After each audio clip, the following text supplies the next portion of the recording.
है कि हाँ मुझे अब ये आर्ग ही यूज़ करना है, यहाँ पे कुछ और यूज़ नहीं हो सकता, लेकिन ऐसा नहीं है.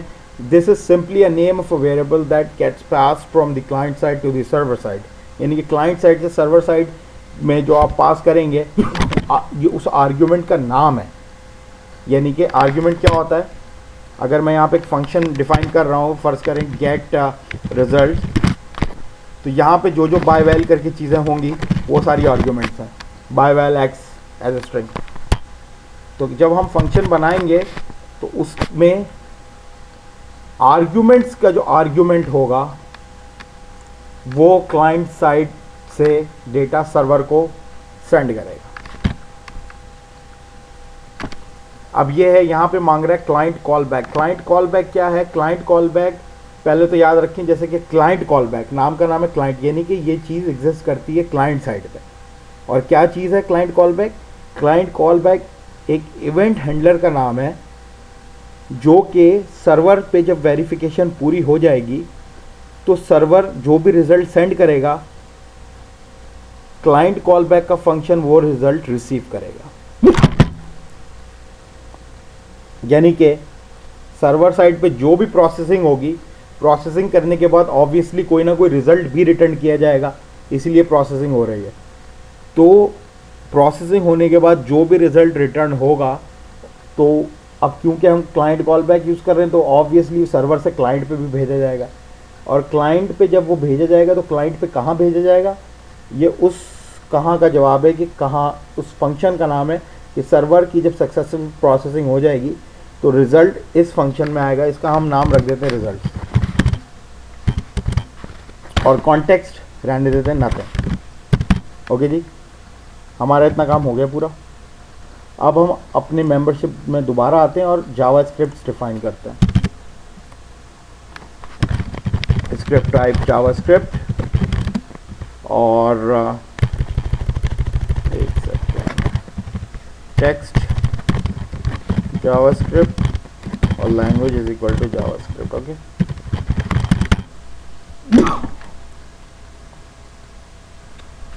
पहला फंक्शन तो कॉल बैक फंक्शन होगा, यानी कि जो अभी हमने डिफाइन किया है वो फंक्शन जो कि सर्वर से रिजल्ट्स रिसीव करेगा प्रोसेसिंग के बाद. तो यहाँ पे हमने उसका नाम रखा था रिजल्ट्स, फंक्शन रिजल्ट्स. और आपको याद होगा हमने एक आर्ग्यूमेंट बनाया था जिसका नाम हमने रखा था आर्ग्यूमेंट्स. ये वो है जो कि क्लाइंट से डेटा भेजेगा सर्वर को. और कॉन्टेक्स्ट एक चीज़ है जो पास होनी होती है, ये मेथड की सिग्नेचर है, ये सेम रखनी होगी. इवन दो इस केस में हम कॉन्टेक्स्ट नहीं यूज़ कर रहे, लेकिन सिग्नेचर आपको यही रखनी होगी. ओके, और यहाँ पे हमें ऑब्वियसली एक कोई ना कोई एलिमेंट डिफाइन करना होगा जिसकी हम जहाँ पे रिजल्ट शो करना चाहते हैं. अभी मैंने किया नहीं है, मैं कर देता हूँ अभी. लेकिन result span dot inner HTML equal to arguments, सही है, सेमीकोलन. और यहाँ पे मैं इसको एक स्पैन डिफाइन कर देता हूँ जिसकी आईडी रखता हूँ रिजल्ट स्पैन. नोट कीजिएगा इस केस में यहाँ कोई रन एट सर्वर नहीं है, और जो बटन का जो एलिमेंट है उधर भी रन एट सर्वर नहीं है. हम नहीं चाहते ये रन एट सर्वर हो कुछ भी. और दूसरा फंक्शन जो हम डिफाइन करेंगे वो वाला फंक्शन होगा कि जब यूज़र बटन पे क्लिक करेगा चेक यूज़र नेम के, तो क्या चीज़ कॉल होगी. तो हम यहाँ पे ऑन क्लिक डिफाइन करते हैं और उसका नाम रखते हैं चेक नेम. जावास्क्रिप्ट का ये कन्वेंशन है तो इसलिए मैं इसको रख रहा हूँ. और अब इस फंक्शन को हम डिफाइन करते हैं यहाँ पे, फंक्शन चेक नेम. अच्छा, फंक्शन चेक नेम में क्या होगा कि जो आपको याद होगा कि जो आर्ग्यूमेंट्स है ये यूज़ होगा क्लाइंट से सर्वर पे डेटा सेंड करने के लिए, सही है.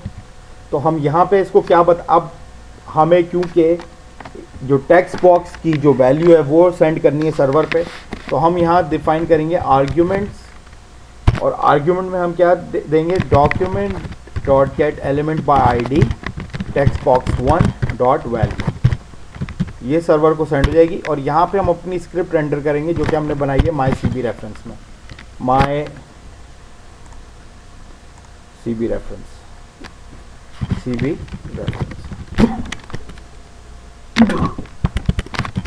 ये हो गया। अब हमें अपनी मेंबरशिप का कोड लिखना पड़ेगा जो भी हम वेरिफिकेशन चाहते हैं, और वो रेस कॉल बैक इवेंट की सब रूटीन में लिखा जाएगा। तो ये अगेन बहुत दफ़ा हम कर चुके हैं। system.xml.link हम इंपोर्ट करेंगे और अपनी क्वेरी चलाएंगे। my xdoc as xdocument, xdocument.word, server.mappath, app data, credentials.xml। ये देख लीजिए आप ये पूरा। उसके बाद हम my results from my username check in my xdoc.descendants थे यूज़र के descendants चेक करने, where my username.check .element name .value equal to event argument। event argument कहाँ पास हुआ है? ये जो आ रहा है, सही है। event argument select my username check, और इस पे हम काउंट की क्वेरी चलाएंगे। पूरे के पूरे क्वेरी को आप इनक्लोज करें पैरेंथेसिस में, और पूरी की क्वेरी जब रिटर्न होगी तो उस पर काउंट चलेगा और इंटीजर की वैल्यू रिटर्न होगी। तो यहाँ पे क्योंकि हमें पता है इंटीजर है, हम इस एनोनिमस टाइप को एज इंटीजर कर देते हैं। और अब हम चेक करते हैं if my result greater than 0 then, यानी कि अगर रिजल्ट 0 है, अगर कोई ना कोई रिजल्ट रिटर्न हो जाता है, इसका मतलब है यूज़र नेम हमारे डेटाबेस में मौजूद है, यानी कि जो नया यूज़र है वो उसको यूज़ नहीं कर सकता। तो हम यहाँ पास करते हैं username result equal to no, else username result equal to 1। Okay,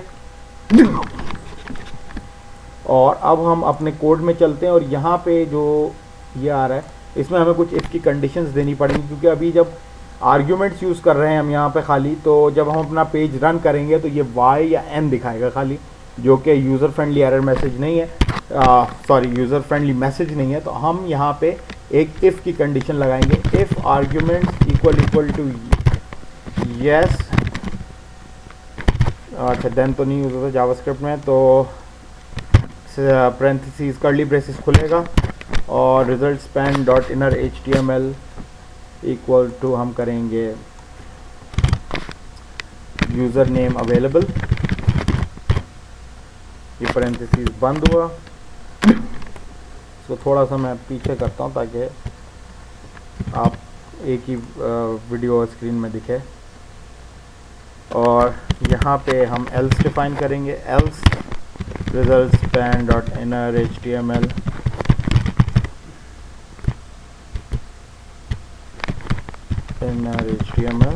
please choose another name. Okay, else बंद होगा और हमारा फंक्शन क्लोज होगा। That's it. अब हम आइए इसको रन करते हैं। अच्छा, अब ये हमने रन किया, यहाँ पे हम लिखते हैं तो प्लीज़ चूज़ अनदर और यूज़र नेम अवेलेबल,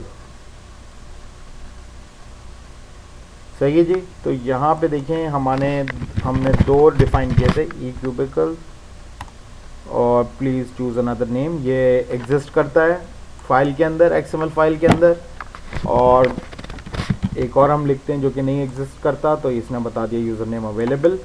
एक लिखते हैं जो एग्जिस्ट करता है, इसने बता दिया user please choose another name.